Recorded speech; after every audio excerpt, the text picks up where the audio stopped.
আচ্ছা বন্ধুরা, আজকে একটা কথা আমি তোমাদের সাথে শেয়ার করতে এলাম। আচ্ছা আমাকে ভালো করে দেখো তো, কোথাও কি দেখে মনে হচ্ছে কোনো খারাপ বা মানে দেখতে কি বাজে লাগছে আমাকে? এখন মানে এমন ট্রেন্ডিং জিনিস চলছে যে গ্রাম থেকে মানুষ শহরে দুদিন উঠে এসে মানে শহরের কালচার আদব কায়দা মনে করে যে সব কিছু অ্যাডজাস্ট করে নিতে পারছে। কিন্তু একটা কথা হচ্ছে, যেটা আমার মনে হয়, যে যতই যাই করুক না কেন, গ্রামের জিনিস গ্রামের মতোই হয়, শহরের জিনিস শহরের মতোই হয়। এবার আমার কথা হচ্ছে যে কাক যদি উড়ে এসে পুচ্ছ লাগিলে ময়ূরের, কখনো কি হয়ে যায় সে ময়ূর? কাক কাকই থাকে, ময়ূর ময়ূরই থাকে, ঠিক আছে?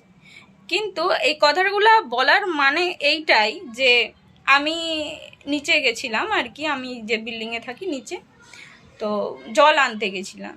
সেইখানে একজন মহিলা আমাকে বলল, এই চলে এসছে গ্রামের বধূ। কেন? তার কারণ কি, আমি এই ছাপা শাড়িটা পরে আছি, ঠিক আছে? এখানে কি কোনো খারাপ কিছু আছে? কোনো খারাপ কিছু আমার তো মনে হয়নি। আমি শাড়ি পরতে বরাবরই ভালোবাসি, সব কিছুই পরতে মানে সব কিছু ঠিক আছে, কিন্তু শাড়িটা আমার বেশি ভালো লাগে। সেই জন্য আমি যখন হচ্ছে যে মানে এই বাড়ির মধ্যে থাকি বা এইখানেই মানে থাকি, ঘোরা সামনে কোথাও যাইটাই আমি শাড়িটাই পরি। তো সে আমাকে বলে দিল কি গ্রামের বধূ চলে আসছে। তার মানে এটাই যে আমি এই শাড়িটা পরে আছি শুধু এটার জন্যে, ঠিক আছে? তো সেইখানে আমি ওই জন্য তাদেরকে একটা কথাই বললাম যে এটা আমার এমন কিছু খারাপ জিনিস নয় যেটাতে আমাকে খারাপ লাগছে। তারা দুদিন চুড়িদার পরে মনে করতেছে শহরের হয়ে গেছে, আর আমি সামান্য শাড়ি পরে নিয়েছি বলে আমি গ্রামের হয়ে গেছি, এরকম ব্যাপার।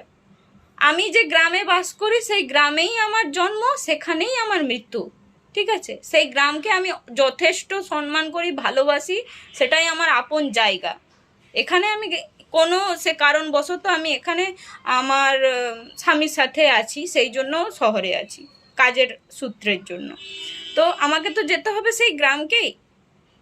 আজকে গ্রাম থেকে উঠে আসা তারা এসে বলছে যে নাকি গ্রামের মানে জিনিস পরিবেশটা খারাপ, এরকম টাইপের কথাবার্তা।